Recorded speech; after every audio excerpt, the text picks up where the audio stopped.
Então, bom dia a todos e todas. Sejam bem-vindos e bem-vindas ao segundo dia do quarto colóquio de Investigação Crítica em Comunicação. Que tenhamos um dia de trabalho inspirador. Desejamos para todo mundo boas inspirações durante os trabalhos. E vamos dar início, então, às atividades. Depois das conferências, então, das apresentações todas, a gente abre para as perguntas, né, depois de cada mesa. A gente lembra também que a cobertura do evento está acontecendo nas redes sociais do Processo Com. E agora eu convido a Marcela, então, para fazer a mediação e dar sequência aos trabalhos, que ela é integrante do Grupo de Pesquisa Processo Com, mestranda aqui do PPG, Marcela Campanhã. E eu também gostaria de lembrar que aqueles que se matricularam como alunos para a disciplina têm que assinar a lista com o professor Efendi, tá? Para dar presença. Pode ser durante os intervalos, tá? E aí tem que assinar essa lista. A lista para quem está participando só como inscrito no evento fica ali fora, daí que vocês assinam, tá bom? Obrigado. Bom dia a todos e todas. Então, para iniciar os nossos primeiros debates do dia de hoje, a nossa mesa é composta pelo Elson Faxina, que é doutor em Ciências da Comunicação pela Universidade do Vale do Rio dos Sinos, Unicinos, e também é professor da Universidade Federal do Paraná. Temos também o Pedro Osório, que é doutor em Ciência Política pela Universidade Federal do Rio Grande do Sul, URGS, e também é professor da Universidade do Vale do Rio dos Sinos, Unicinos.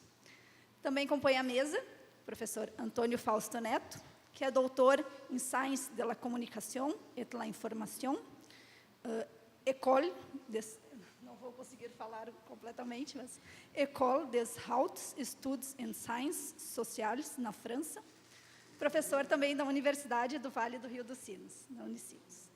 Então, nós vamos iniciar pela palestra do professor Elson Faxina. À vontade.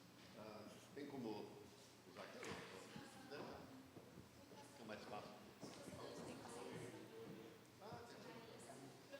Vamos dar uma aula de pós-doutorado para poder aprender agora. Não sei. Eu não tenho isso lá na minha federal. Lá é tudo no dedão ainda. Por enquanto a gente vai só... preâmbulo. Primeiro, prazer estar aqui. E um prazer também conhecer pessoalmente vários colegas do Processo Com, porque só conhece só virtualmente, só por e-mail, na verdade, né? Então, assim, a gente pode interagir um pouco e conhecer um pouco vocês e desfrutar um pouco dessa companhia. E os demais também, prazer em poder estar junto hoje aqui. A gente diz que eu, na verdade, hoje estou muito mais envolvido na extensão lá na UFPR do que na pesquisa. Estou em 3 projetos de extensão, fazendo um trabalho de comunicação com escolas, comunicação na periferia, produção de documentários com a comunidade. Então, a parte que eu estou mais envolvido agora lá. Mas sempre, claro, produzindo também, fazendo trabalho de pesquisa. Isso aqui vai para frente, isso aqui vem para trás. Exatamente. Aí já é mais fácil. Legal, obrigado. E quando a gente entra na pesquisa, diz que tem temas, ou quase todos, que a gente sai dele, mas ele não sai da gente, né? Ele fica ali pegando a gente, segurando a gente. E esse é um tema que eu trabalhei no meu doutorado, fechado em 2012 aqui, graças ao chicote do Efendi, do professor Efendi, né, que ele sempre... Às vezes o chicote dele tem uma certa suavidade, mas não deixa de ser o chicote que faz a gente produzir meio na marra, assim, tem que produzir, né? E fechei em 2012, decidi dar um tempo, até porque coincidiu também com a minha saúde, com a minha saída da TV pública do Paraná. Então, eu estava querendo distanciar um pouco, mas nunca consegui, sempre produzindo uma coisa ou outra. E acabou que, no ano passado, por uma série de situações, eu decidi retomar aquela pesquisa e atualizá-la para ver o que acontecia com a TV pública brasileira, com a TV Brasil, na parte do jornalismo, já no novo governo, o governo, então, resultado do golpe, que era o governo do Temer, né? Então, retomei o trabalho aí por querer voltar ao tema também, depois de um certo tempo, e apresentei, então, a proposta de transformar em livro, no edital que a editora da UFPR tinha aberto, e foi aprovado. Eles levam 6 meses até entregar pareceristas, são 3 pareceristas, e tive agora, um mês atrás, a aprovação, então, para transformar em livro. Mas eu decidi, então, já que entramos no 3º governo, né, 2012, a Dilma, 2018, Temer, e agora 2019, um negócio chamado Bolsonaro, um troço aí que, né, que tem formato de ser humano apenas, né, mas o restante a gente não sabe muito bem o que vai dentro ainda. Decidi, então, falei com a editora, decidi que queria atualizar, fazer uma leitura, então, um pouco desses 3 momentos, de 3 governos diferentes, como que o jornalismo ali da TV se processa em cada momento desse. E eu estou trabalhando nisso. Na verdade, o que eu vou apresentar para vocês hoje ainda está... Estou no processo eu tenho que fechar ele até final de junho, que a editora me deu o prazo, e eu, como tive que fechar agora, entreguei dia 5 o meu novo livro sobre edição em rádio, uma outra editora do Paraná, a editora Intersaber. Eu tive 6 meses nesse livro, entreguei agora, dia 5, então que eu retomei o trabalho para fechar esse novo livro, que é sobre a TV pública brasileira, mas muito mais focado na questão do jornalismo da TV pública brasileira, né, ou do que deveria ser. Então, o que vou apresentar hoje, já fiz análise de uma semana, estou ainda, já fiz boa parte da tabulação, mas estou ainda trabalhando, por isso vai ser legal ouvir um pouco de vocês, comentários, críticas, para a gente poder melhorar. Então, o trabalho meu, ele, como está aí, a TV Brasil, vista a partir de 2 olhares. Já foi da minha primeira pesquisa e retomo a mesma agora, nesses 2 outros momentos, do ano passado e deste ano, que eu estou retomando, do ano passado também, a partir de uma nova pegada. Um olhar era o da institucionalidade, vendo como que ela se organiza, como que ela, né, se processa a partir do lugar institucional dela. E o segundo é o do discurso jornalístico que ela opera, né? Qual é o jornalismo produzido ali em cada momento desse. Aí me interessou muito no discurso jornalístico. Se fosse pegado Barbeiro, seria mais a parte de sociabilidade a partir do jornalismo. A pauta, a pluralidade de vozes, né? Então, a polifonia que apresenta no telejornal principal da emissora, e as formas de narrar, né? Em que de novo ela apresenta para nós e assim por diante. Na primeira olhada da questão da institucionalidade, me baseei muito retomando. Por quê? Porque os debates, já em 2012, estavam muito enviesados ao próprio movimento social, aí como pegar o Intervoz, por exemplo, trabalhando muito a ideia de que TV pública e TV estatal era a mesma coisa, assim como tem o serviço público de saúde, tem o serviço público de comunicação. Quer dizer, essa ideia de que público e estatal seria a mesmíssima coisa, né? O público como do Estado e não o público como pensado como foi na época da Constituição, né? E eu tive a chance de participar daquele momento, porque eu pertencia ao CBC, União Cristã Brasileira de Comunicação Social. Você lembra muito bem, Fausto, naquele momento, né? Com Pedro Gilberto, com um grupo bastante grande, e a gente conseguiu fazer uma série de reuniões e encontros, subsidiando o então deputado constitucionalista, o Arthur da Távola, que foi quem fez a relatoria da parte de educação, cultura, desportos, e onde entrou também a da comunicação, que estava nesse pacote. E então é aprovado, a duras penas, como ele mesmo contava, que nem a esquerda nem a direita aceitava muito isso, mas com o debate eles conseguiram aprovar o artigo 223, e que reza exatamente isso que está escrito aí, né? Que nas concessões para rádio e televisão, né, se respeitasse o princípio da complementariedade dos sistemas privado, público e estatal. Ou seja, e ele dizia, são 3 sistemas, é um sistema composto de 3, tem 3 componentes, de 3 fenômenos presentes ali, né? E ele, inclusive, tem o próprio, está no livro do Vinícius, ele traz essa fala dele, que foi gravada, inclusive, em que ele dizia bem assim: queríamos no capítulo da educação, já que era tudo o pacote que ele era o relator, deixa eu virar, desculpa, esqueço. Essa ideia da instituição pública, que não é necessariamente estatal, desde que sem fins lucrativos, desde que comunitária, desde que filantrópica. Aí ele fala um pouco, detalha um pouco mais, não interessa aqui. E a ideia de um público que represente não apenas o Estado, mas o que houver de possivelmente organizado na sociedade. Eu reitero isso, do que existe de organizado na sociedade, porque nós ainda falamos de sociedade civil, entendendo indivíduos da sociedade civil, e não instituições da sociedade civil. Isso é a chave para discutir a TV pública, né? E falava o seu Arthur da Távola, eu tinha em mente que havíamos criado uma figura da entidade pública ao lado das entidades estatal e privada, e pareceu-me importante criá-la também dentro da comunicação.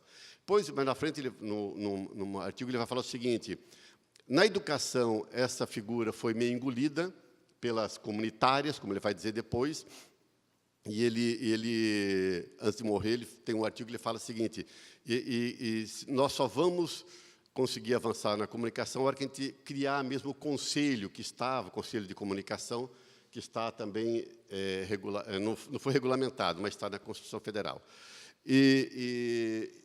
Essa fala dele é importante porque ele está trabalhando com 3 entes diferentes. Uma coisa, portanto, vão no meu tema, uma coisa é a TV estatal. Primeiro, uma coisa é a TV privada, perfeita, tem que existir, é constitucional. Outra coisa é a TV estatal, né? E outra coisa é a TV pública.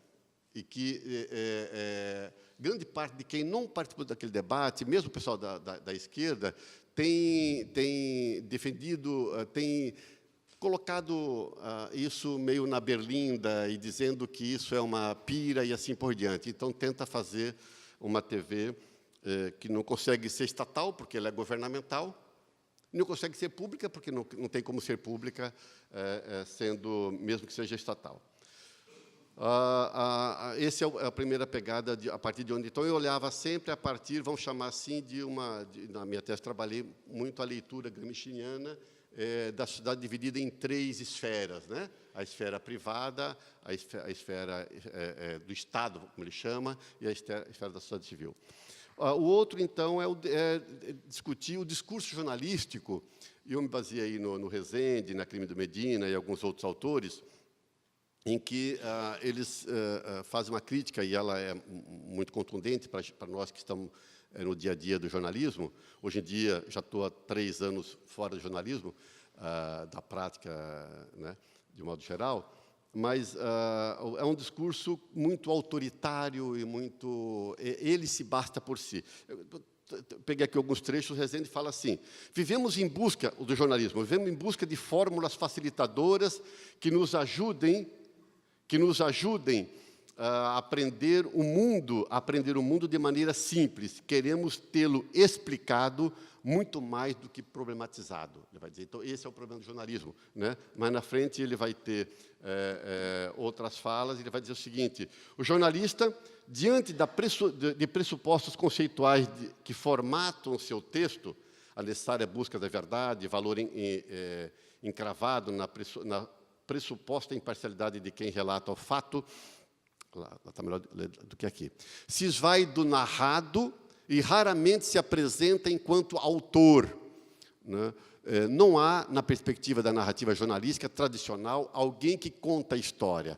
Então, isso é fundamental porque, assim, por não ser o contador de história, portanto, ele passa a aura de que o fato é este, porque ele não assume como um lugar, esse é o meu olhar. Não, esse é o olhar do jornalismo como um todo. Então, é um discurso que ele se impõe como um discurso quase como de uma certa divindade, né? Como o próprio presidente vai trabalhar, muitos autores vão trabalhar essa questão de que o jornalismo surge após a morte, né, de Deus,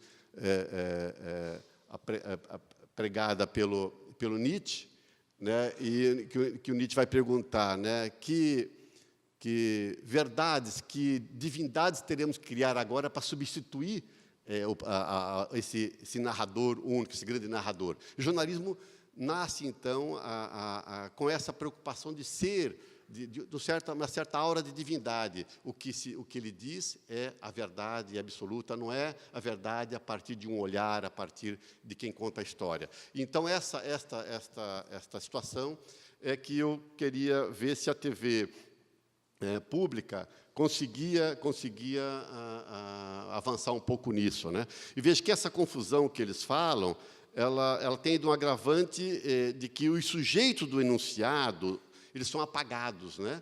A reportagem ideal,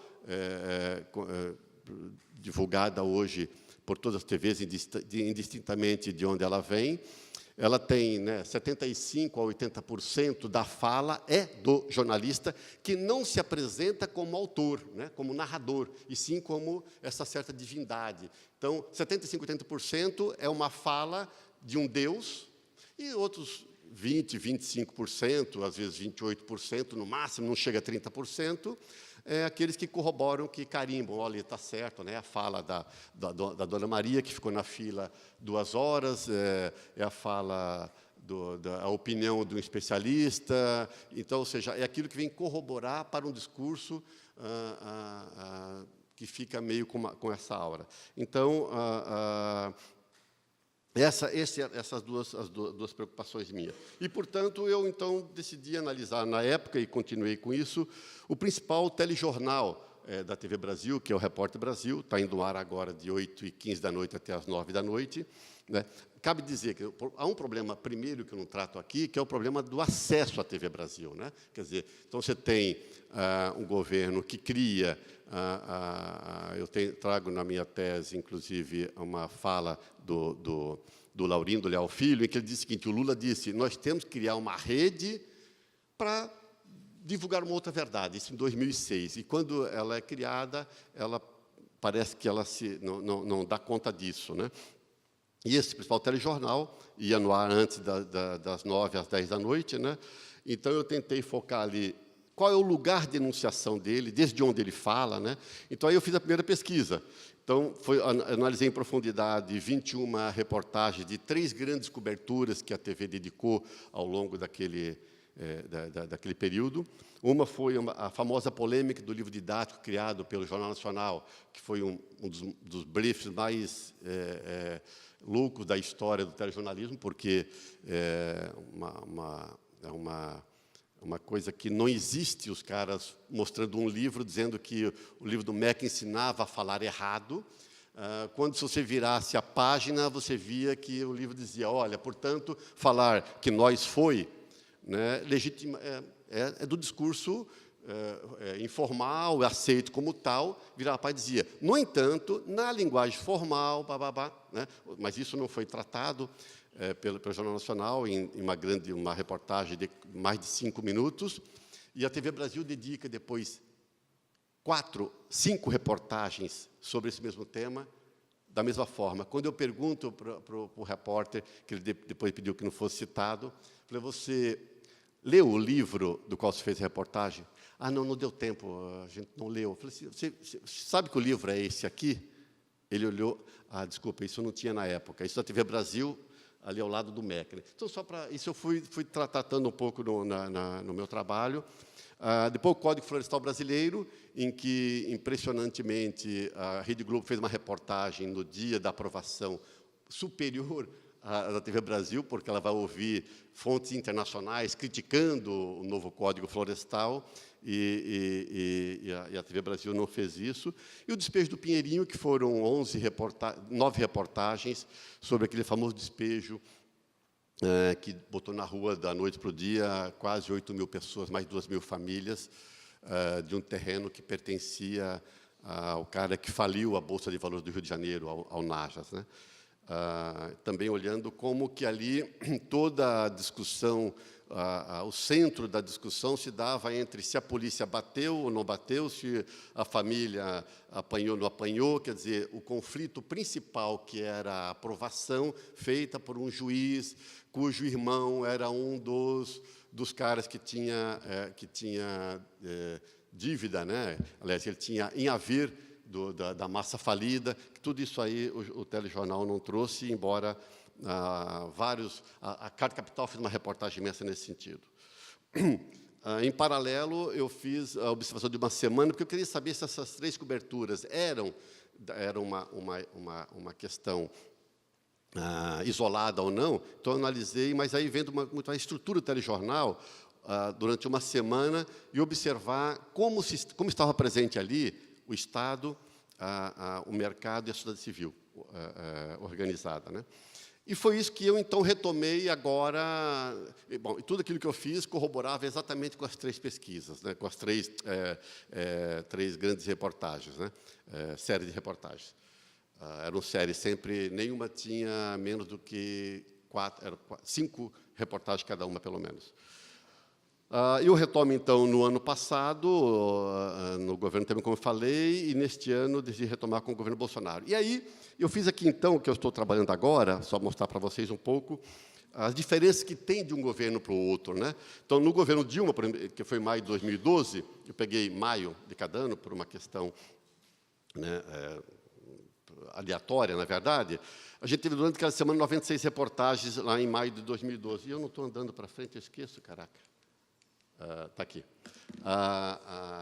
Então, a gente teve, no discurso de Dilma, 72,7% da fala era do repórter e dos apresentadores, né? O restante, então, que você tinha, então, 27,3%, que eram, então, os convidados a falar, digamos, né? Legal, os convidados a falar. Eu chamo de as vozes autorizadas, né? Do especialista, do personagem, que representa a sociedade civil, ou o governo, assim por diante, ou o mercado, né? Desse é interessante porque 20,1% era um discurso, veja, aqui o discurso de 72 é o discurso do repórter ou dos apresentadores. O discurso tinha uma evidente fala pró-governo, né? 20 dos 72, então dividi, 20% de todo o discurso, portanto, né? Era pró-governo. 23,2% era contra o governo. Era alguém do governo falando contra o governo. É contra o governo Dilma, na verdade, né? Você vai pegar o livro didático, é um pau do começo ao fim no MEC. É um pau. Assim, do livro didático, nós temos no jornalismo uma questão que também estou analisando aqui, que é o seguinte: quem é o último que fala na reportagem, né? O último que fala é quem fica com a razão, ou então que eu escancaro ele de vez, né? Naquela série de reportagens do livro didático, todas as últimas falas era de alguém dando um pau no MEC. Um deles, inclusive, era um homem que veio da esquerda, né, o Cristóvão Buarque, em que ele fala bem assim: uma criança que é educada desse jeito, não vai, como que ela vai depois, quando crescer, fala dele, quando crescer, enfrentar um discurso, se ela aprendeu que isso é certo, ela vai ser prejudicada. O livro é para EJA, jovens e adultos. O próprio, então, o senador não tinha lido o livro do que ele falava, né? E encerra com esse pau. Então, só para dizer assim, era então, mais do que pró, era contra o governo, né? E depois 28% que era assim, né? Nem lá, nem cá.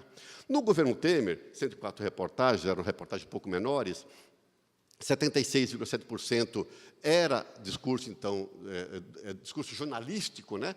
Pelo repórter ou pelos apresentadores do telejornal, 35% pró-governo, 41% neutro. Ali a gente percebe assim, que tinha uma coisa, é melhor não se envolver muito com esse governo, mas não tinha nenhuma crítica a ele, isso não se permitia de forma nenhuma, né?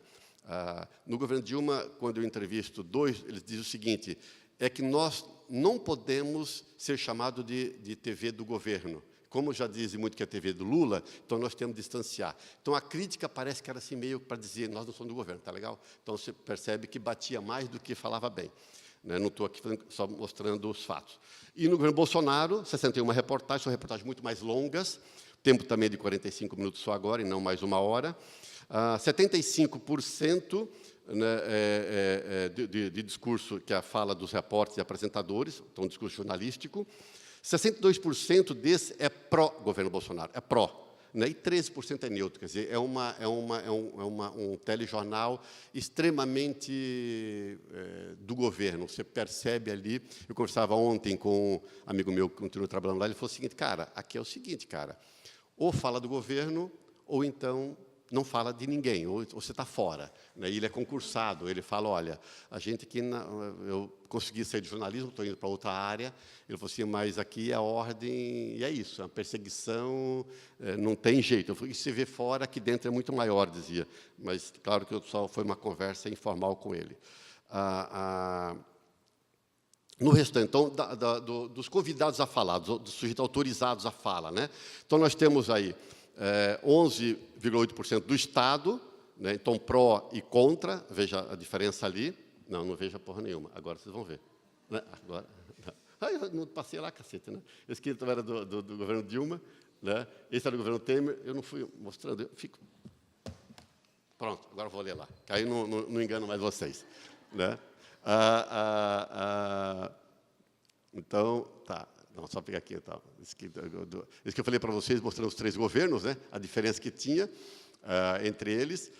Você vê que a crítica ao governo está presente apenas em 2012, não aparece depois nos 2 governos, não vai aparecer crítica ao governo de jeito nenhum. Né?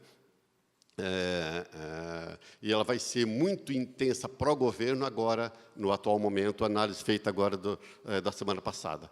Né? No governo Dilma, então, dos sujeitos autorizados a falar, né, dos convidados, né, você tem 11 desses 27, 11 eu dividi, só os 27, não transformei ele em 100%, não. 11,8% é do Estado, 7,2% pró, 4,6% contra o Estado, os convidados a falar. Né? Da sociedade civil, 5,7% é da sociedade civil, sendo, veja só, 3,1% indivíduos da sociedade civil, apenas 2,6% de organizações da sociedade civil. Então, ainda isso, a preponderância de olhar a sociedade civil como pessoas e não como instituição, que não é sociedade civil, é outra coisa. Né? Personagens convidados, né, 5,6%, e o mercado entra aí com 4,2% de matérias, de reportagens sobre o mercado e trabalhada sempre pró-mercado. Né? No governo Temer, são 23%, veja ali, era 27% de toda a fala era de convidados autorizados, né, de entrevistados, portanto, de sonoras, e no governo Temer cai para 23,3%, sujeitos autorizados, 12,2% é do Estado, sendo 9,3% pró-governo e 2,9% neutro. Personagens cai um pouco para 4,1% de personagens. Sociedade civil, 2,3%, cai bastante sociedade civil, pela metade. A maior parte indivíduos, pouquíssimas, são 3 reportagens sobre organizações. Era assim, era um grupo que cuidava de animais em São Paulo, então um grupo isolado de periferia, né? Não era nenhuma organização forte. O mercado apareceu bastante, e depois, agora, na semana passada, retrasada, aliás, a análise que eu fiz, então, do Bolsonaro, de quase um quarto é de sujeito autorizado, de sonoras, portanto, de convidados, né? 13,1% do Estado, todos são pessoas do Estado, falando do Estado, defendendo o Estado, e quase todos falam o nosso governo, o governo Bolsonaro, é uma reiteração permanente. Eu estou separando trechos dessas falas, inclusive, aumenta um pouco os personagens. A sociedade civil, ela é quase integralmente pessoas, poucas organizações, e o mercado, interessante que ele cai. Né? O Bolsonaro é o menor quantidade de reportagem de mercado neste momento agora. Né? E aí, então, o que eu estou agora vislumbrando, e vou fechando com isso, problemas que a gente visualiza que perpassa a televisão, né? Então, é comum aos 3 governos. Um é que não se definiu até hoje qual é o lugar da instituição. E tem uma coisa em quem trabalhou já em mercado sabe, é que aquela máxima de que quem paga o gaiteiro escolhe a música, nos meios de comunicação, isso... né, é de cabo a rabo, quer dizer, né? Mas alguém dizia no passado, mas muitas vezes o dono da TV não sabe fazer uma reportagem. Sim, ele não sabe nem escrever, às vezes, mas sabe assinar carta de demissão. Você sabe quem contrata e quem ele mantém, né? Então, não definir quem é o ente coordenador, diretor, dirigente dessa instituição, você deixa no limbo a própria equipe de produção, né? Então, é um problema também nosso, que nós não temos claro isso, né, apesar da clareza que está na Constituição Federal, né? E aí, então, nós confundimos Estado com governo, né, nos três momentos, Estado e governo. Veja que, mesmo no governo da Dilma, em que havia uma crítica ao Estado, é interessante como era uma crítica, ao governo, era uma crítica ao Estado. Né? O Estado que não podia ter uma cartilha que reconhecesse que falar nós foi aceito no dia a dia, embora na linguagem formal não, quer dizer. Então, é uma crítica ao próprio Estado. Então, há uma confusão.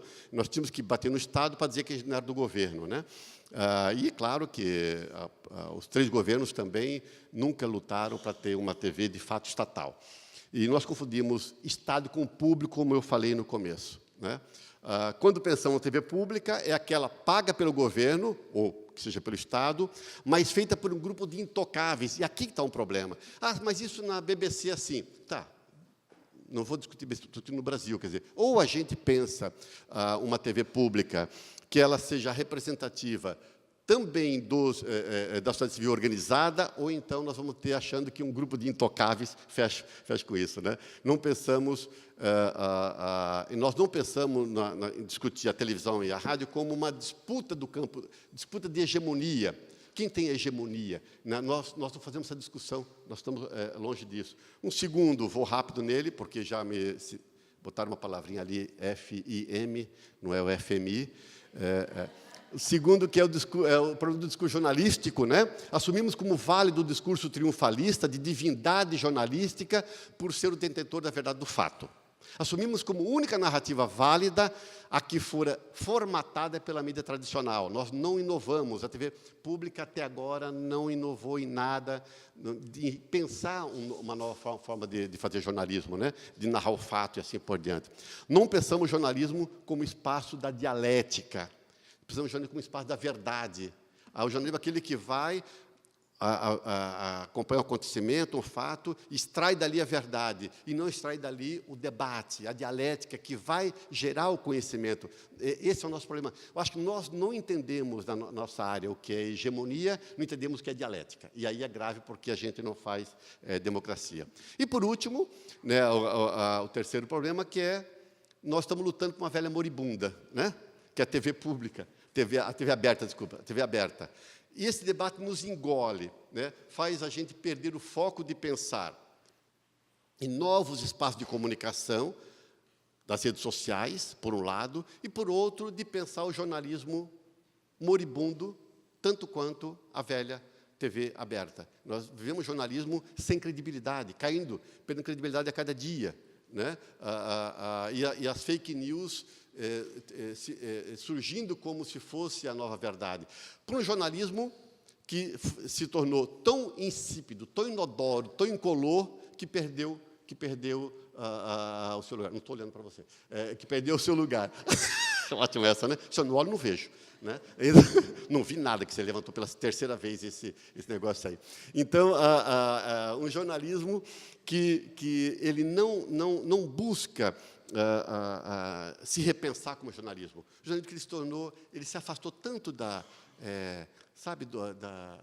dimensão pessoal, tanto da dimensão do afeto, ele distanciou tanto que ele perdeu o sentido e não faz mais sentido para a maior parte das pessoas hoje. Encerro. A minha velha mãezinha, que acabou não vindo, vai fazer 90 anos este ano, ela me dizia há uns 3 anos, eu ia na casa dela sempre, hora de Jornal Nacional, ela parava o que estava fazendo, ou jantava antes ou depois do Jornal Nacional, porque ela assistia o Jornal Nacional. Quando tive há 3 anos na casa dela, lá, um dia, eu falei assim, mãe, a senhora não vai assistir o Jornal Nacional? Fio, para quê? Não tem mais nada, não tem mais graça assistir o Jornal Nacional, não diz nada. Eu falei, a senhora não perdia. É que eu achava que aquilo era tudo verdade, hoje em dia é tudo mentira, então eu não assisto mais Jornal Nacional, né? E essa imagem da minha mãe é a imagem da maioria das pessoas, quer dizer, então não é só o motivo da tecnologia. há um motivo que é o jornalismo não faz mais parte do nosso dia a dia. E isso nós não estamos pensando ele a partir de outro olhar. Agora sim, 30 minutos cravados. Muito obrigado. Mentira. Só isso. Obrigado. Você vai no seu? Muito obrigada, professor Elson Fachina. Passamos agora a palavra ao professor Pedro Osório. Bom dia, buenos dias. Vou falar em português, pero despacio. Meu portunhol não anda bem. E antes de começar a minha fala, eu gostaria de de oferecer a vocês um pequeno trecho de uma música que me agrada muito e que eu escuto muito.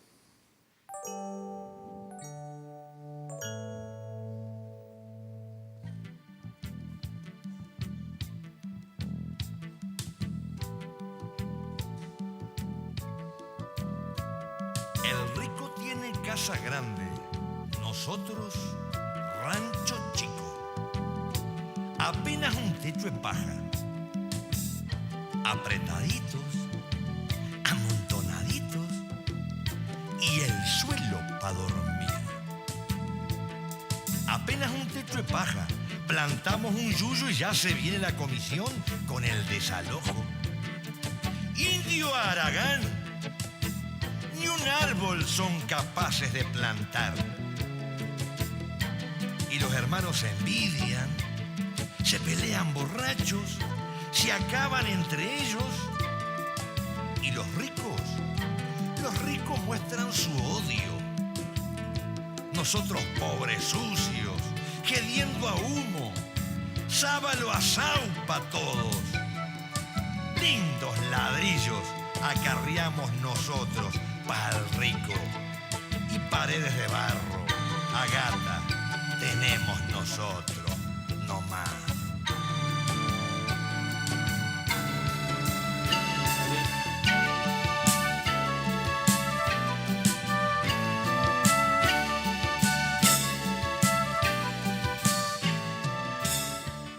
El rico tiene casa grande.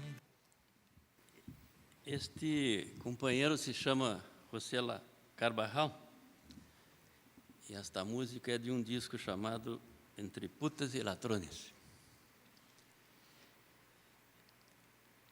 E eu de vez em quando a escuto quando venho vindo para cá.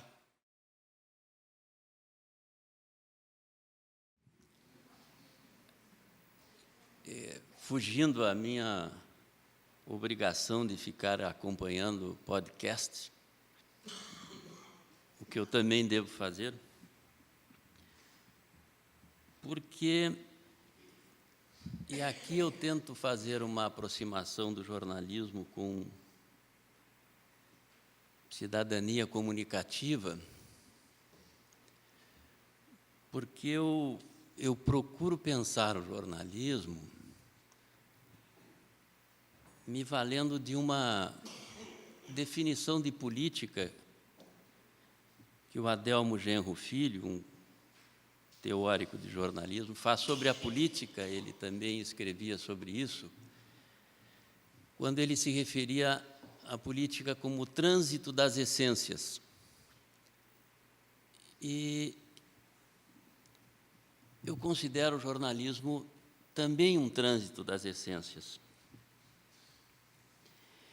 Dizia o Adelmo, ao teorizar sobre jornalismo, que o jornalismo é uma forma social de conhecimento. Ele nos leva à compreensão para então compreender a vida, para então entender a vida e poder atribuir a ela um sentido, para que nós, através do jornalismo, conseguíssemos conquistar uma autonomia que nos desse a capacidade de decidir sobre as nossas vidas. Eu me esforço, portanto, para localizar no jornalismo essa dimensão de uma cidadania que esteja voltada para, como aqui já foi dito, para a América profunda, para o Brasil profundo. Quando eu me proponho a falar aqui sobre o jornalismo local e o jornalismo do interior, eu estou indagando a partir de outros textos. Boa parte do que eu falarei aqui decorre de pesquisa bibliográfica, de leitura. Eu estou indagando qual é o lugar e qual é o papel do jornalismo, no caso do interior, o jornalismo local, mas que não foge das dimensões que o colega apontava há pouco, e que sofre, como sofre o grande jornalismo, mas que sofre de modo mais acentuado, talvez, de uma esquizofrenia jornalística, sobre a qual eu vou tentar falar um pouquinho quando me referirei aos conceitos de proximidade e de jornalismo comunitário. Mas eu aposto no jornalismo como um ente que pode determinar uma praxis cidadã. E eu gostaria de rapidamente mostrar para vocês a capa de um jornal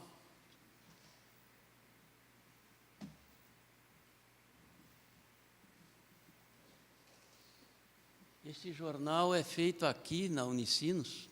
Essa é a última edição, está sendo impressa hoje, eu acho, de uma cadeira chamada Jornalismo Cidadão, que me cabe orientar, e é um jornal feito por alunos.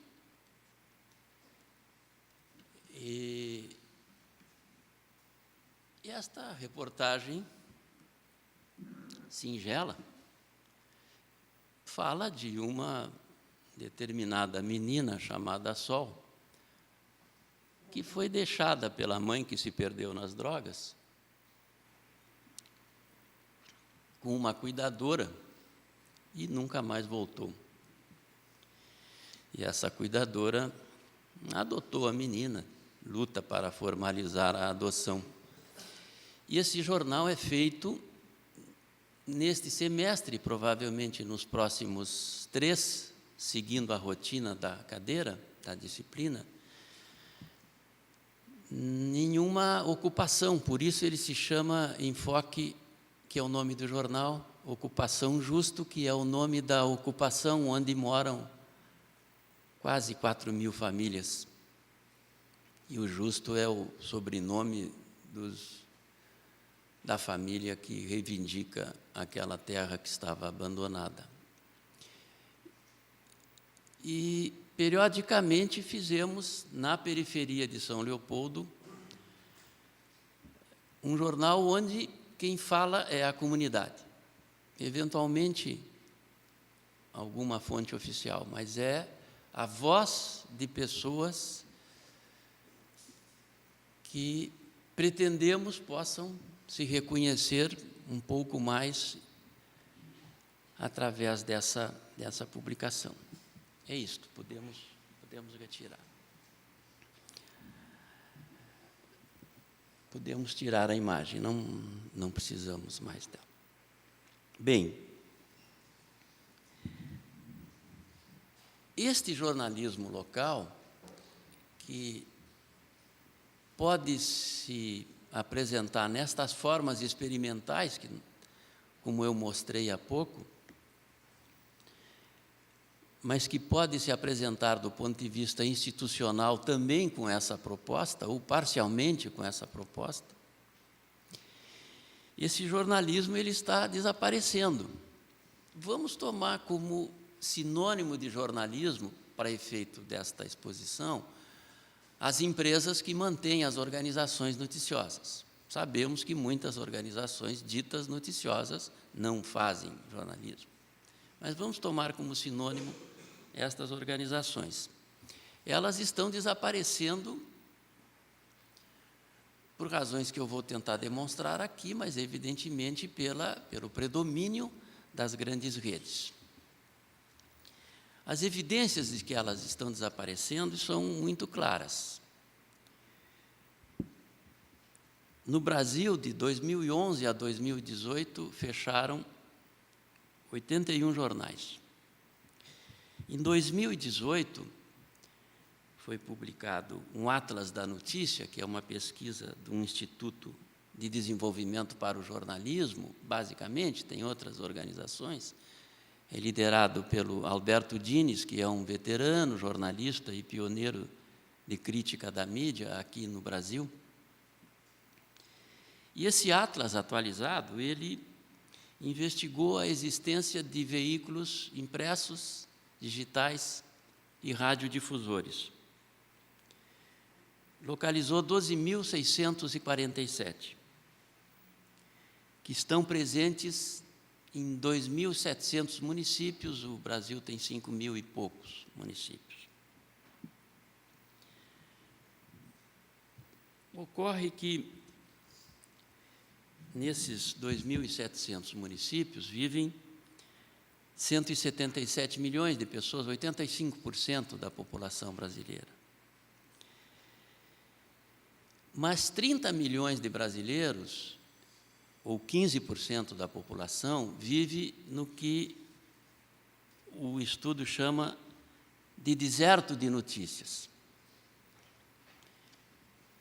que é, aliás, uma inspiração, digamos assim, numa expressão norte-americana onde estudos assemelhados detectaram, nos últimos 15 anos, a inexistência de qualquer jornal, qualquer organização noticiosa, rádio, em 1.400 municípios, naquele país. Aliás, a surpreendente vitória do Trump para a grande imprensa foi, posteriormente, compreendida pelo jornalismo norte-americano como decorrência de uma falta de cobertura sobre a chamada América Profunda, pois os jornais da América Profunda, quando eu digo jornais, estou falando em organizações noticiosas, haviam desaparecido. E a grande imprensa não soube perceber o que lá se passava. Mas, voltando ao Brasil, dos 30 milhões de brasileiros vivem num deserto de notícias, há também o que o estudo chama de um quase deserto, que são municípios onde há, no máximo, 2 veículos. Um jornal, um site, um jornal, uma rádio. Somando esse deserto e esse quase deserto, 81% dos municípios, 64 milhões de pessoas vivem num estado de calamidade frente à existência de jornal, à inexistência de jornais, de notícias. Portanto, frente a uma inexistência de uma determinada narrativa, ainda que com limitações, sobre si. Quando nós sabemos que nós nos construímos nos narrando, contando a nossa história, essa inexistência, ainda que o jornalismo possa guardar determinadas características que não nos agradam, essa inexistência é preocupante. E essa tendência atinge provavelmente a maioria dos países. Na Argentina, o Martim Becerra, conhecido pesquisador, vem sinalizando isso. Na Colômbia, um levantamento recente alertou para a existência de zonas de silêncio. Dos 1.100 municípios, mais ou menos isso, 388 não tem nenhum meio de comunicação. E em 179 só tem um meio de comunicação. Lá, claro, as causas também são variadas, as causas nos vários países são diversas, mas há, portanto, essa tendência que eu quero aqui registrar. O jornalismo local, a sua discussão, ela se qualifica, digamos, na minha opinião, a partir de um debate sobre o conceito de proximidade. O Carlos Camponês, um pesquisador português, no começo desse século, publica uma obra chamada Jornalismo de Proximidade, que vai discutir o papel e o lugar dos jornalistas no espaço público como profissionais e como cidadãos. E ele e outros, Portugal é muito importante nessa discussão, eu julgo, vão chamar a atenção que a questão do local, do jornalismo local, se dá num contraponto com a globalização, mas não se trata exatamente da imposição dos temas globais, mas sim da existência do que eles vêm a chamar de territórios de exclusão no local. Portanto, determinadas características sociais e econômicas que conformam a globalização, elas se manifestam mais pela destruição de um território local do que propriamente pelo predomínio daquelas notícias, daquelas informações. Vamos ver se eu deixo isso mais claro. Porque eles vão reivindicar, a discussão reivindica a criação de um novo pacto comunicacional comprometido com a região, comprometido com suas gentes, com a proximidade, com a identidade. E esse pacto comunicacional, ele basicamente não depende do local, mas depende de um compromisso assumido e reinventado. Vejam como tem, na minha opinião, um nexo com a discussão que se faz aqui de forma muito qualificada sobre a cidadania comunicativa e sobre as praxes que podem decorrer de determinadas ações de comunicação não tipicamente jornalísticas.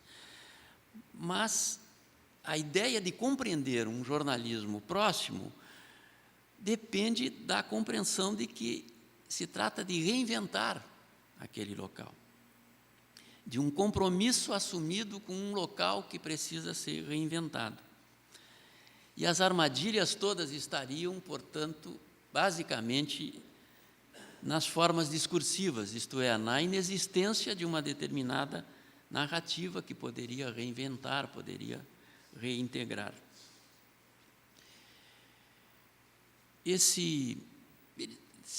Há uma discussão sobre os conceitos de local, lugar e comunidade, que não interessa nesse momento aprofundar aqui, mas nem há tempo para isso, mas quero registrar que nesse debate sobre a defesa de um jornalismo de proximidade, há o predomínio da ideia de que isto resulta de uma comunidade imaginada. E aí nós estamos citando Bauman,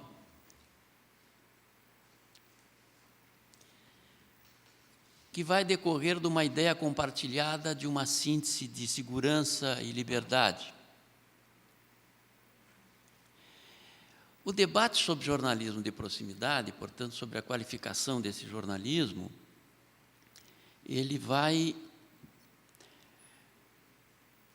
avançar ou vai transitar pelo jornalismo dito comunitário, pelo jornalismo dito cívico, para além de um discurso de autolegitimação, ressaltando a necessidade de cultivar uma consciência não persecutória, não delatora predominantemente, mas deontologicamente orientada para o escrutínio de tudo e de todos.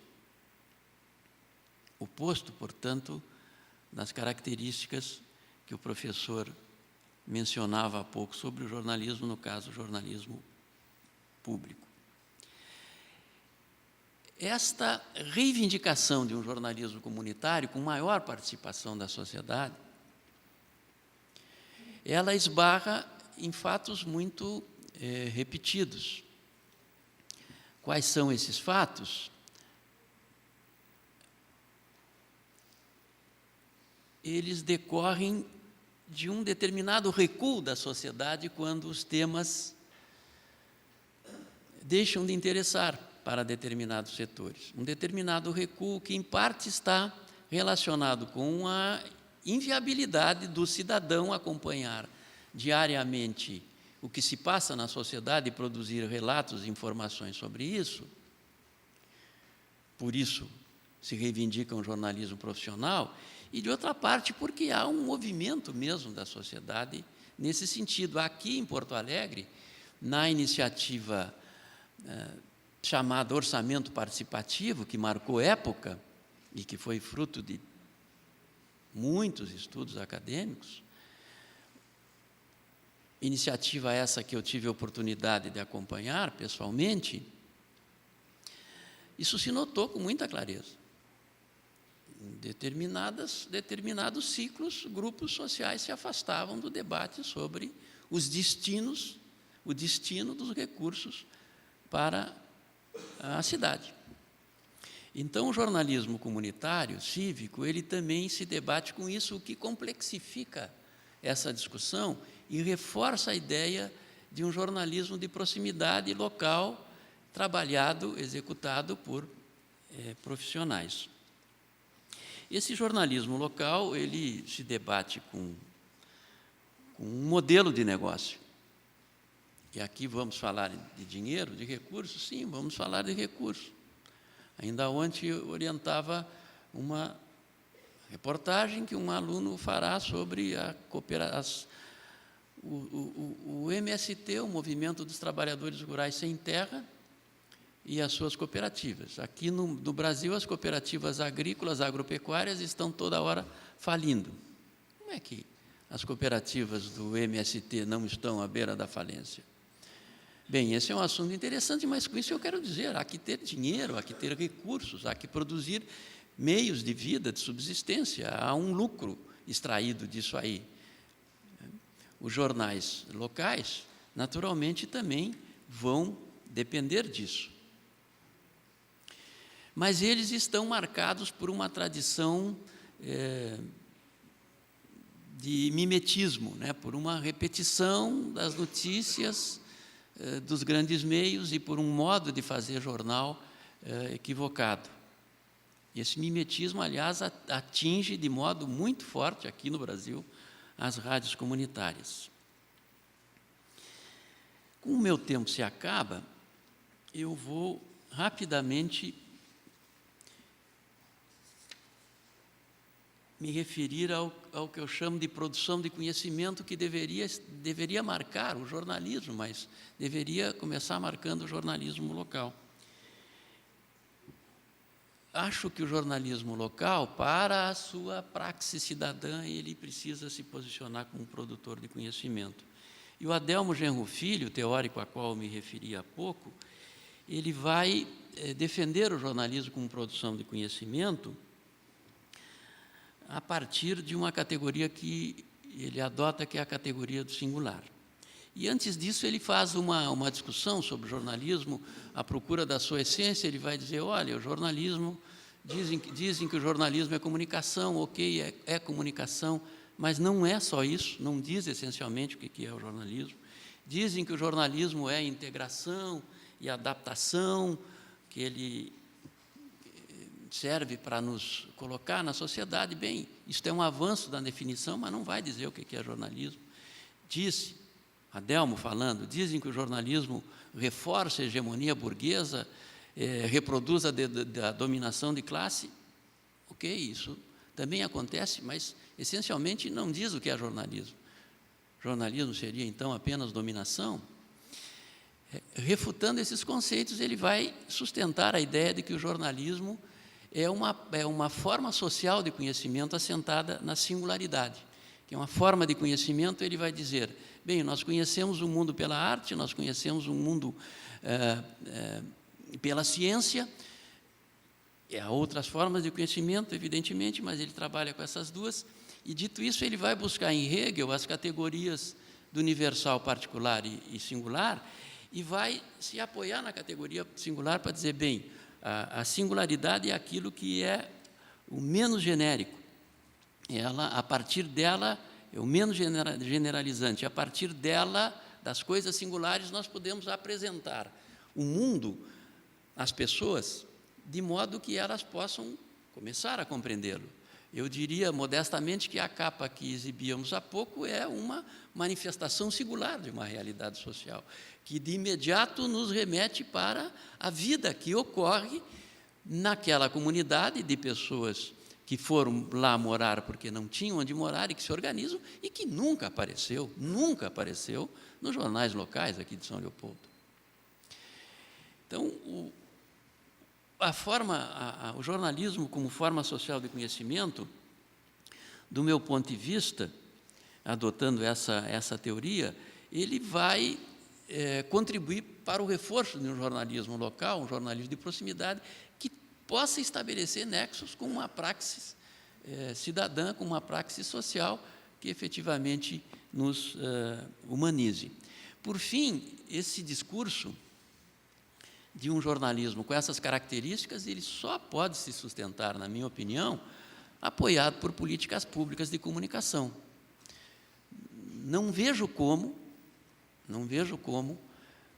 possa sobreviver um jornalismo com essas preocupações e com essas práticas, se não criarmos políticas públicas de comunicação que sustentem essas práticas. Recentemente, se noticiava nos meios especializados que, na Inglaterra, a BBC se prepara para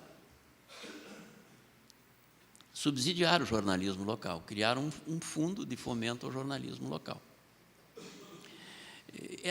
A menção às políticas públicas, ela, como indispensável, ela não é estranha ao debate. Alguns autores mencionam isso, mas está longe de ser colocada como um ponto fundamental para o exercício de um jornalismo comprometido com a sociedade. Como nós sabemos, aqui no Brasil não existem políticas públicas de comunicação. Há o debate que acompanhou o surgimento da TV pública, que o professor mencionava há pouco, desde a Constituição de 88, na época com a forte participação do CBC e também de representantes da sociedade civil, esse debate já naquela época decorre disso, a criação de um conselho de comunicação como órgão assessor do Senado, e já nos anos 90 já entrava em pauta um projeto da Jandira Fegali, então deputada, que determinava a obrigatoriedade da veiculação de conteúdos regionais nas respectivas regiões, pelos meios de comunicação, no caso TV e rádio. Nunca foi aprovado, até hoje. De forma que o discurso regional local ele não está presente nos meios de comunicação.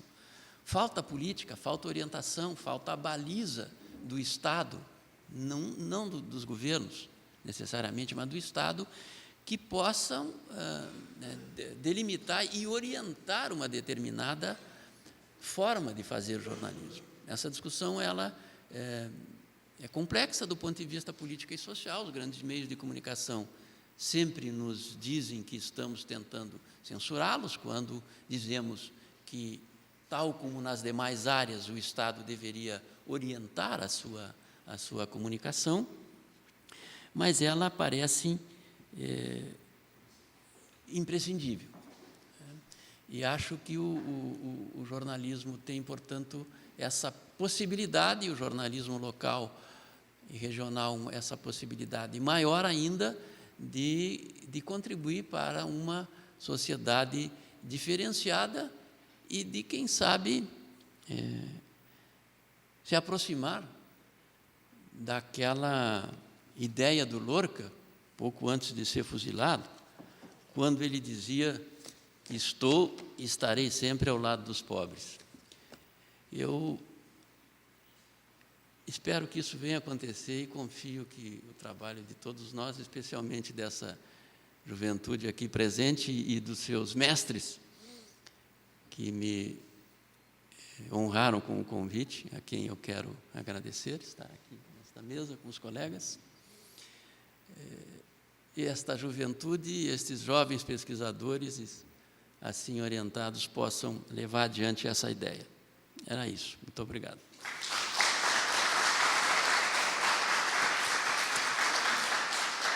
Muito obrigada ao professor Pedro Osório. Passamos agora a palavra ao professor Antônio Fausto Neto. Bom dia para todos. Eu vou tentar fazer uma fala um pouco pausada, porque estou quase num colapso vocal. Mas espero dar conta da minha reflexão em torno de 20 minutos, mais ou menos. Eu vou tentar deslocar um pouco parte das questões que aqui foram colocadas para uma esfera mais específica, as fronteiras internas da universidade. E cuidarei de refletir com vocês sobre efeitos e desafios que representam hoje aspectos da sociedade em mediatização sobre o desenvolvimento da pesquisa nesta área, particularmente os processos formativos nas escolas de comunicação. Vou tocar, de alguma maneira, em aspectos, de modo colateral, vou tratar de aspectos que foram aqui desenvolvidos pelos meus colegas. Não pretendo fazer diagnóstico, nem tampouco desenvolver um olhar investigativo sobre os trajetos de investigação em curso. Apenas alguns registros que parecem interessantes a serem compartilhados neste fórum, porque dizem respeito à relação do pesquisador com objetos comunicacionais, sobretudo os objetos comunicacionais que são eleitos e que são observados e que são refletidos nesse cenário da mediatização em processo.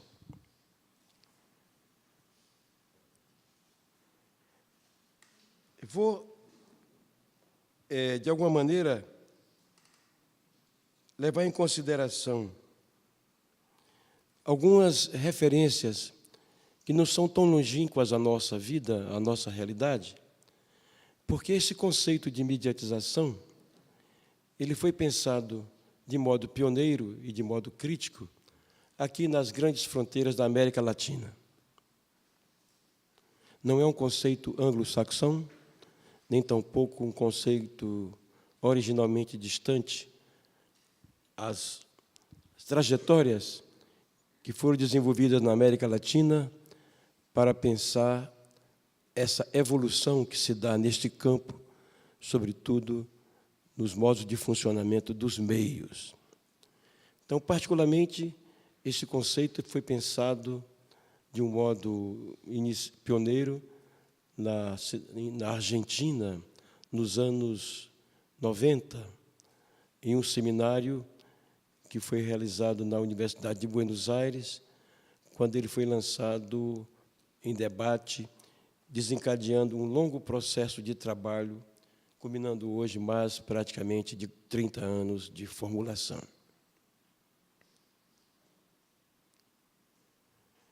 De alguma forma, a mediatização é um fenômeno que está na nossa agenda do ponto de vista intelectual, mas também do ponto de vista cognitivo.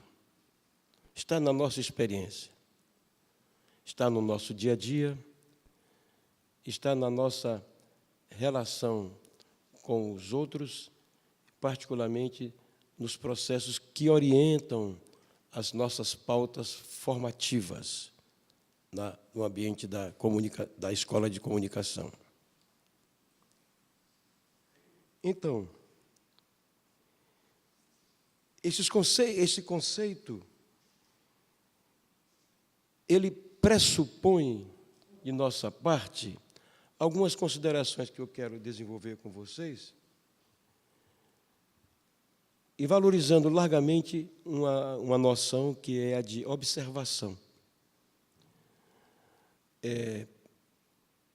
De alguma maneira, eu sou aliado de algumas observações dos meus colegas que antecederam, porque eles estão preocupados com, de um lado, com a enunciação do jornalismo, da notícia, de outro lado, com o jornalismo de proximidade, e, de alguma maneira, eu estou preocupado com os processos formativos, a pesquisa em comunicação, e que aponta alguns sintomas segundo os quais nós estamos muito aquém, ou dizendo de um outro modo, nós somos refém de um conjunto de tematizações e de questões que são proporcionadas às agendas universitárias e às agendas profissionais, e deslocando um conjunto de questões centrais que são fundamentais para o processo formativo. Então, eu não vou fazer diagnóstico, mas vou apenas destacar que as materialidades que a comunicação, que a mediatização aponta, são materialidades muito presentes na nossa experiência de indivíduos e de pesquisadores, e que elas têm que ser refletidas nos nossos currículos, porque, senão, elas são matérias dadas de um modo automatizado. Recordo que, nos anos mais ou menos 70, 80 do século passado, não faz tanto tempo assim, quando nós discutíamos na América do Sul o fenômeno do então chamado imperialismo, ou das condições de dependência dos países em desenvolvimento face aos países desenvolvidos, nós procurávamos examinar isso do ponto de vista cultural, e uma das constatações dos nossos olhares se voltava para o fato segundo o qual nós não só éramos importadores de métodos, mas também de problemas. Ou seja, nós importávamos aquilo que chamávamos as correntes, as linhas, as abordagens metodológicas, bem como os problemas que eram pensados nas grandes matrizes, nos países desenvolvidos, do ponto de vista comunicacional.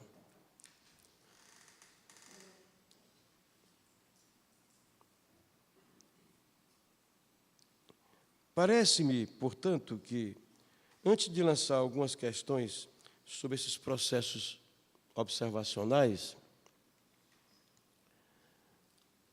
é evidente que há mutações muito importantes acontecendo nesse conjunto de 20 anos, especialmente no Brasil, mas a velocidade com que esses fenômenos se manifestam, sobretudo na área da mediatização, deslocam uma série de questões importantes que até então compareciam às agendas acadêmicas e são colocadas como questões automatizadas, questões dadas, e, sobretudo, questões essas que são efeitos da chamada revolução do acesso à questão da internet.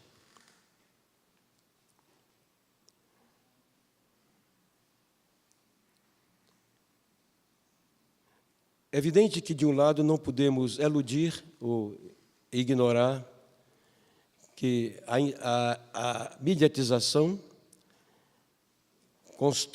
ela engendra hoje um novo modelo de ambiência que afeta o funcionamento de todas as práticas sociais, ainda que de modo diverso. Mas ela não é um fenômeno linear, na medida em que as suas afetações geram, em consequência, também feedbacks, retroações, que produzem, digamos assim, efeitos de sentidos em descontinuidades, com, muitas vezes, lógicas, digamos, vetoriais. Essa discussão sobre a complexidade dessa nova ambiência e os efeitos do seu funcionamento sobre as práticas sociais, parece algo que passa à revelia ou na periferia das discussões dos currículos universitários, uma vez que nós estamos muito preocupados com a interiorização dos protocolos, algoritmos, estamos preocupados em reproduzir, e de um modo às vezes ventríloco, as lógicas das redes sociais, sem produzir algumas questões também de ordem epistemológica sobre o modo de ser das redes. Há 20 e 30 anos atrás, nós acusávamos as escolas de comunicação ou jornalistas. Havia um processo de acusação reciprocizante, segundo o qual as escolas de comunicação formavam para os meios apenas, e formavam para uma atividade instrumental. Hoje, guardadas as devidas proporções, as escolas de comunicação também passam a exercer um processo formativo que, guardadas exceções muito localizadas, representam hoje uma atividade que passa a ser constitutiva dos currículos universitários, qual seja a hegemonia de protocolos e de formulações epistemológicas que deslocam a questão, por exemplo, do jornalismo e outras práticas de comunicação a ser presididas por mecanismos explicativos da chamada era digital. É muito importante pontuar isto, dizendo que não estamos nos colocando em posições jurássicas ante o digitalismo, antes pelo contrário, mas a universidade parece renunciar a um certo exercício analítico daquilo que viria a ser a sua capacidade no sentido de entender e compartilhar matrizes sobre o funcionamento de novos processos de produção de conhecimento e que estão centrados hegemonicamente nos chamados protocolos digitais. Há um conjunto de discussões, talvez não compareçam, digamos assim, na pauta das nossas agendas acadêmicas, mas existe um conjunto de alternativas e de formulações sobre processos formativos e que incorporam, digamos assim, aquilo que é o insumo digital de uma perspectiva analítica e estratégica, portanto, mais do que apenas uma perspectiva instrumental. É evidente que as universidades não podem, de maneira nenhuma, levar a cabo certas tarefas desde que insuladas em processos, em circunstâncias que lhe impedem de firmar políticas de formação, conforme tão bem aqui lembra o Pedro. Mas o processo de pensar essas questões, esses processos já estão instalados dentro da própria lógica universitária. Não precisamos culpar, não precisamos buscar longínquamente, digamos, as patas desses fenômenos sobre o campo universitário, porque elas estão instaladas já nos nossos processos formativos. Elas estão instaladas nas nossas rotinas, nas diretrizes curriculares, por exemplo. Elas estão instaladas, por exemplo, nos modos de aprendizagem, onde abandonamos cada vez mais o estudar em companhia, o fazer em companhia, e procuramos radicalizar os processos formativos de aprendizado em elos isolados, abstratos, onde cada um faz segundo uma certa performance individual. Eu não conheço, de um modo detalhado, as realidades específicas de cada sistema social, cada realidade, cada subsistema latino-americano, mas escutando jovens, professores, lendo relatórios, é evidente que existe um fenômeno que graça e que se universaliza, que é essa referência do instrumental técnico, do instrumental epistemológico, mas, em contrapartida, um baixo grau de formulação analítica sobre os recursos sobre o alcance e sobre os efeitos disso nos processos formativos, especialmente nas estruturas curriculares. Desaparece largamente o que eu chamo o ensino das relações internacionais, história do pensamento econômico, história dos processos culturais.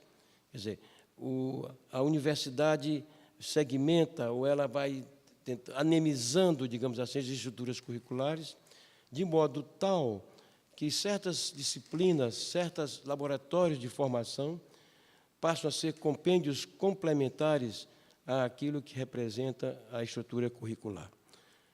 E nesses termos, a formação do comunicador parece que ela se fratura em novos estamentos, que a ausência do ensino e de processos formativos fundados na estrutura curricular básica matricial, começamos a pensar em estruturas complementares como, por exemplo, programas de pós-graduação, programas de especialização, etc., que procurem, de alguma maneira, digamos, atualizar, reciclar ou fornecer conhecimentos que nos são oferecidos nas matrizes básicas dos processos formativos deste campo, portanto. Eu tinha preparado uma coisa mais específica, mas fui muito sensibilizado pela exposição dos meus colegas, e da minha fala inicial, eu quero reter um ponto, mas como eu vou deixar um texto depois para os organizadores do evento, essas questões voltarão certamente de um modo melhor tratado. O que eu gostaria de insistir nesse fórum é os efeitos do processo de mediatização, que é um processo histórico irreversível, sobre os modos de nós lidarmos com objetos, com as tecnologias metodológicas de pesquisa e, sobretudo, com a noção de estudo de caso. Eu estou trazendo essa questão porque existe um liame entre a problemática que se passa nas escolas de graduação com as escolas de pós-graduação, que se manifesta lá quando os alunos se deparam, por exemplo, com a sua pesquisa.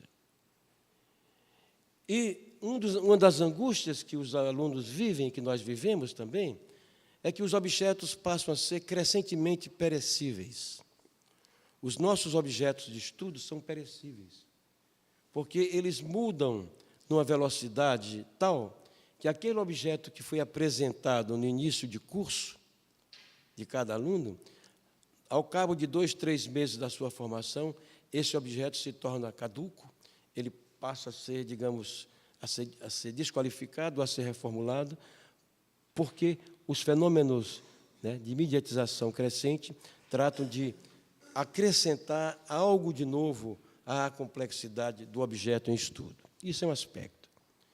Então, nós nos defrontamos com essa questão, que é muito, digamos, preocupante, porque isso se impõe à processualidade formativa do aluno, de modo tal que ele perde a noção do seu fluxo, da importância da singularidade de um fluxo, e passa a ser afetado, passa a ser contaminado pela instabilidade do objeto, a tal ponto que, decorridos 24, 48 meses, muitas dessas teses não concluem as suas trajetórias.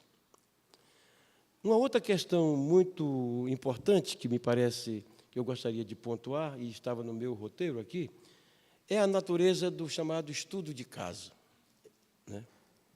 Trago apenas uma questão polêmica para discutir, se for o caso, se houver contexto, senão fica no registro do texto.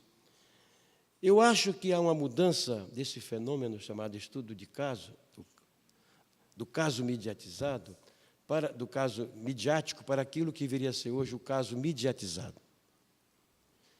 As tecnologias da sociologia pensaram esse problema num contexto de campos sociais, no contexto em que a tentativa da pesquisa qualitativa oferecia um leque de olhar mais largo sobre fenômenos que, digamos assim, se passavam no interior de campos. E afloraram aí os antropólogos, os antropólogos se preocuparam com estudos de caso, e fornecendo, basicamente, técnicas qualitativas para se estudar, do ponto de vista qualitativo, questões que passavam também a circular nesse ambiente das mídias, portanto. Ora, esse grande gesto da sociologia qualitativa é um gesto importante, mas ele também é uma decorrência do que se fazia já no direito, na psicologia, áreas essas que basearam a sua formação largamente também em base de casos, os grandes casos canônicos que se estudavam na psicologia, no direito, na medicina, né? Isso faz uma passagem para aquilo que viria a ser o estudo de casos em comunicação. Quanto me resta? 10, ok. Acontece que, se nós fomos interlocutores, ou nós interagimos com esse conceito por muitos anos, em menos de 10 anos, esse conceito passa a ser ofuscado por uma problemática muito singular no campo comunicacional, é que os objetos mudam. Eles não ficam cingidos às fronteiras de campo. Eles são dinamizados por novos entrelaçamentos entre sistemas, digamos assim, a tal ponto que os casos midiáticos não residem mais nas fronteiras desses grandes estruturas e passam a ser dinamizados larga e complexamente por interações e por, digamos assim, por acoplamentos entre campos, entre circuitos e entre dinâmicas, fazendo com que as estruturas observacionais com que nós nos lançávamos para olhar os nossos fenômenos já não sirvam mais, né? Porque elas pedem outro tipo de tecnologia e outro tipo de instrumental para dar conta desses conjuntos de fenômenos que assolam hoje as práticas sociais as mais diversas. Então, lanço como questão a importância de um conjunto de elementos que se passam no cenário da mediatização e que tem um impacto direto sobre a atividade da pesquisa, especificamente alguns protocolos como os objetos, né, os processos de observação e a definição do status do chamado caso, portanto. Parece-me que isso também tem a ver com a nossa matéria de trabalho, porque isso implica, digamos, uma transformação dos processos observacionais, ou seja, os processos observacionais que, de alguma maneira, condicionam a formação do olhar de observação dos pesquisadores desse campo, né? E o grande desafio que esses pesquisadores sentem nesse momento atual é que, a despeito da complexidade que esses fenômenos apresentam, os pesquisadores estão já estariam desde já atravessados pelas lógicas automatizantes do funcionamento das redes. Ao invés de olhar os fenômenos das redes de um lugar complexificado, ou a partir de questões que pudessem complexificá-las, nós repetimos os protocolos do Facebook, do Twitter, etc., porque não temos autonomia metodológica e epistemológica para lançar sobre esses lugares perguntas que ultrapassem essa postura automatizante de construção de diagnósticos. Me parece que isso é uma questão que se coloca na pauta da formação epistemológica dos programas de pós-graduação e também da formação, chamo eu, dos processos metodológicos. Poderíamos listar para vocês aqui um conjunto de exemplos mostrando claramente como fenômenos de mediatização já não estão mais na mão desse campo, já não estão mais nas matrizes interpretativas dos currículos vigentes, mas estão em interfaces que se não podem ser garantidas em termos de estudo pelos laboratórios internos dos programas de pós-graduação, deveríamos buscar interfaces em outras maneiras, com outros arranjos, porque são fenômenos que estão largamente povoados ou povoando os laboratórios dos cursos de Direito, de Ciências Sociais, de Psicologia, etc. Temos exemplos muito próximos a nós, de acontecimentos que não residem mais nas fronteiras dos nossos campos, do nosso campo, e que são acontecimentos que se entrelaçam profusamente na dinâmica de outros campos. A Lava Jato é um exemplo. A Lava Jato é um exemplo de um acontecimento que tem a sua tessitura e os processos de inteligibilidade construídos pelas articulações de operações de vários campos, dentre os quais processos imediáticos, processos jurídicos, processos estéticos, etc., etc. Então, a nossa tecnologia de observação não dá conta disso, porque as metodologias foram pensadas para acontecimentos que estão insulados em determinadas fronteiras. Eu vou terminar aqui apenas reforçando que, a exemplo das falas dos meus colegas, não me parece que devemos nos reter ou nos deter sobre um pessimismo, não. Eu acho que a universidade competiria lançar perguntas sobre essas questões. Desautomatizar certas posturas ou certas rotinas com que alunos ingressam buscando a formação dos seus processos de profissional ou de investigação. Apesar de dificuldades que enfrentamos numa conjuntura que não se sabe o tamanho e a envergadura que ela vai tomar, mas sabemos que outros ciclos foram longos e que inventamos muitas coisas nesses ciclos longos, de noites duras para a ciência e para o conhecimento. Eu acho que gostaria de deixar essa questão como, talvez, um grande estímulo para que nós possamos levar em frente e, talvez, julgar que seja ainda possível construir desenhos pelos quais possamos identificar formas de conhecer a sociedade. Muito obrigado.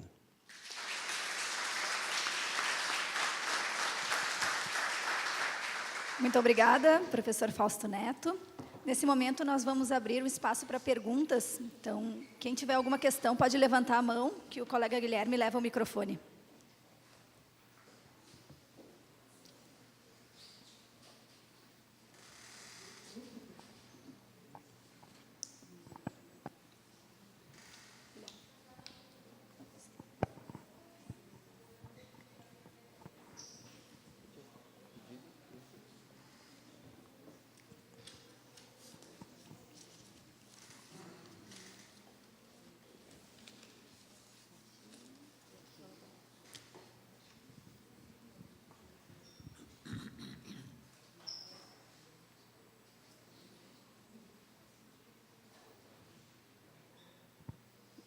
Buen día, muchas gracias por las presentaciones. Yo tenía una pregunta para el profesor Faciña, si conocía el caso, aparte de televisoras comunitarias en Brasil, y qué postura tomaban o qué actitud tenían, digamos, ante estos procesos que usted comentó. Y para el doctor Osorio, le quería consultar si estos medios, qué relaciones tienen el periódico local o los jornalistas locales con otras organizaciones territoriales, si tienen algún tipo de relaciones, y quiénes intervienen en la confección de la agenda del medio, y si forman parte de alguna red o están unidos con algunos otros medios que trabajen de la misma manera. No sé si se comprendió.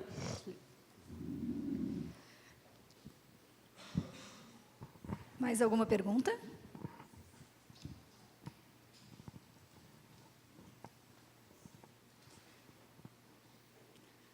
Então, acho que nós podemos passar para as respostas, e aí, se alguém tiver mais alguma questão, levanta a mão, e aí a gente leva o microfone.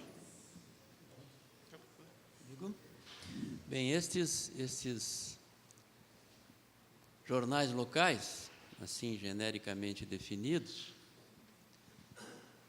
aos quais eu me refiro, eles não integram grandes redes de comunicação.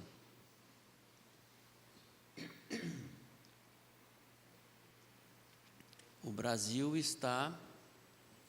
a comunicação ela se estrutura ainda a partir das redes de televisão, de 5 redes de televisão, sob ataque agora dos provedores de internet, mas convivendo muito bem com eles. Essas redes, elas se espraiam pelo país, apoiando-se em emissoras regionais que, por sua vez, estendem seus tentáculos às principais cidades dos seus estados, com emissoras afiliadas em TV e em rádio. Aqui no Rio Grande do Sul, as emissoras de rádio, por exemplo, elas foram virtualmente dizimadas pela grande rede aqui que se chama RBS, que detentora de um conhecimento técnico qualificadíssimo e de uma interlocução política também qualificada, dominou esse meio e impôs uma agenda técnica e uma agenda editorial às emissoras de rádio do interior que se uniram a ela em rede. Então, o jornalismo radiofônico regional, ele está submetido a uma grande emissora que se chama Rádio Gaúcha aqui. Essa realidade, conforme um estudo que foi feito já no começo do século, mas que ainda é referência, por um instituto de pesquisa chamado EPCOM, que eu tive a honra de integrar, que era liderado pelo Daniel Herz, já falecido. Daniel Herz é um nome cuja obra, chamada História Secreta da Rede Globo, é uma obra seminal nos debates sobre políticas de comunicação. E fizemos um estudo chamado Os Donos da Mídia, que demonstrou, mediante pesquisa comprovada, como essa estrutura se distribuía pelo país todo. De modo que essa é a realidade comunicacional predominante. Sobrevivem, nas brechas, meios de comunicação regionais locais. As rádios, como eu dizia, de modo geral, submetidas a essa lógica das grandes redes. As televisões também. Claro, há televisões comunitárias, há casos isolados, mas predominantemente essa grande lógica. Os jornais, eles lutam por uma sobrevivência ao lado de meios digitais, de sites noticiosos. Os jornais lutam por uma sobrevivência quando não são massacrados pelas grandes redes. Também, voltando ao exemplo aqui do Sul, os jornais das principais cidades do Estado foram eliminados pela concorrência estabelecida pela RBS, pela grande rede de comunicação, que tem um grande jornal também. Mas estes jornais locais, eles, como de resto nos outros estados, eles lutam por uma sobrevivência ao lado de sites noticiosos, mas não tem uma vinculação social, e aí creio que atendo à sua inquietação, não tem uma vinculação social, nem as compreendem como necessária, ou nem sabem praticá-la, que lhes dê um horizonte que lhes possa libertar desse predomínio econômico e editorial. Estou sendo claro? Está compreendendo? A possibilidade, creio, de uma qualificação desse jornalismo se daria, de um lado, por essa compreensão do seu papel social.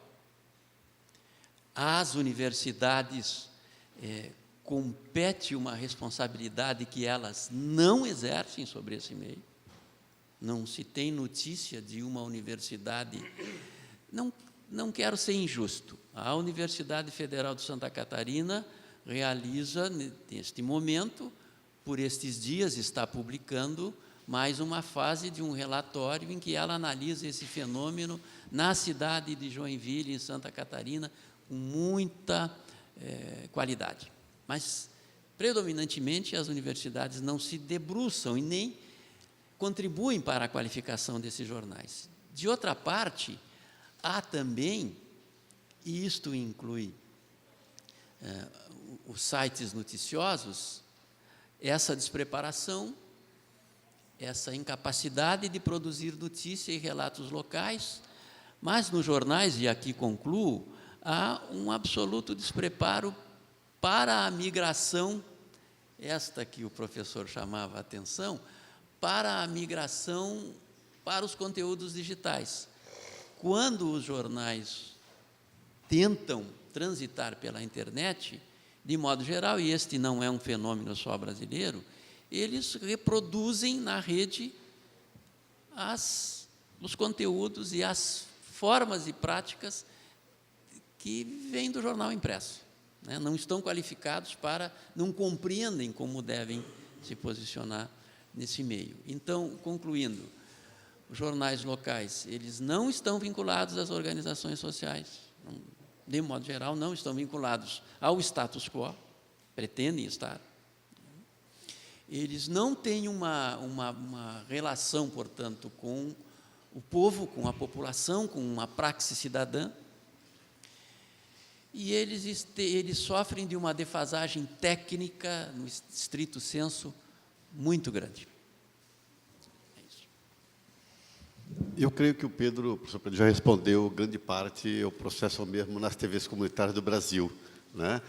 Salvo honrosas exceções, né? Teve a comunitária aqui de Porto Alegre, de Brasília, mesmo a do Paraná, teve momentos importantes, mas assim, primeiro, na primeira fala do Pedro, ele falava da ausência de uma política pública de Estado, não de governo, de Estado, voltada para essa...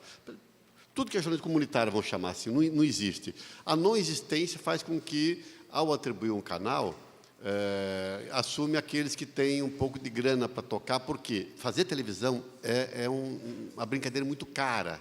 Né? Não é algo, mesmo novas tecnologias facilitou, mentira, é uma brincadeira muito cara, e se você não prevê recursos para isso, você acaba tendo uma TV feita com uma câmera ligada e um cara falando, dois caras falando, quer dizer, e vira uma coisa bastante enfadonha na maioria das vezes, mas por falta de uma política pública anterior, de um lado. Por outro, o Fausto lembrava no começo, o Pedro também falava agora, da ausência das universidades.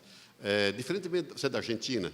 Diferentemente da Argentina, em que as universidades estiverem, de alguma maneira, na discussão da lei de mídia e tudo, né, professores envolvidos, o Brasil, a ausência foi muito grande. Eram alguns professores que estavam lá, quando a gente fez a Confecom, a primeira e única conferência na sala de comunicação, quer dizer, a universidade não chamou para si isso, para propor, quer dizer, claro que haviam professores, eu estava lá, muitos amigos lá, né? Mas não houve a universidade chamando para si esse repensar a comunicação. O mesmo quando cria possibilidade da rede de TVs comunitárias, assim como rádios comunitárias, né? A Associação hoje de Rádios Comunitárias do Brasil, você não tem a universidade dentro. Né? Então, esse é um problema porque a universidade ela não assumiu para si esse pensar a comunicação e pensar a formação.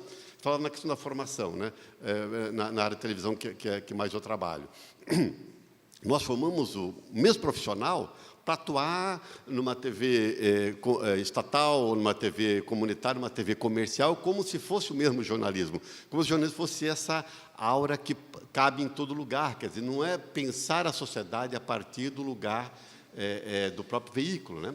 Eu digo o seguinte, que eu acho muito normal que uma reportagem numa TV comercial tenha como fio condutor os processos de mercado. Quer dizer, eu vou ver se essa iniciativa gerou mais grana, se a pessoa ganha mais do que na outra. Agora, o problema é quando você vai para a TV... Eu trabalhei 18 anos em TV pública, você tinha que pegar o cara que chegava... Cara, não, peraí, cara, olha, você vai lá para ver o que de solidariedade tem nesse movimento social, o que de novas relações humanas se criou ali. Não é para ver se essa economia solidária, agora, a pessoa que participa ganha mais, comparar mercado. Pode ter, mas esse não é o fio condutor. O fio condutor é que essas pessoas conquistaram de vida nova, sabe? Então, e isso era um negócio que os caras, até entender, ou seja, a universidade não prepara, eu falo como professor universitário, né? Não prepara, e de televisão, inclusive, não prepara, né, para pensar o jornalismo diferente para cada... E esse é um problema nosso do Brasil. Nós temos hoje ainda a rede de TVs comunitárias, mas assim, com um problema sério de tecnologias, é caro para poder estar presente nesses veículos. Conheço muito o Paulo Miranda, que é amigo pessoal meu, que coordena esse grupo ainda. Ele fala, cara, é muito mais sacerdócio do que... Ele ainda brinca, sacerdócio, você da área, a gente sabe, sacerdócio com voto de pobreza do que militância social. Então, esse é um problema que nós vivemos hoje, quer dizer, teríamos que estar discutindo isso. Acho que a universidade está muito ausente disso. Nós vamos encerrando, então, a nossa primeira mesa de debates da manhã de hoje. Agradecemos mais uma vez aos professores.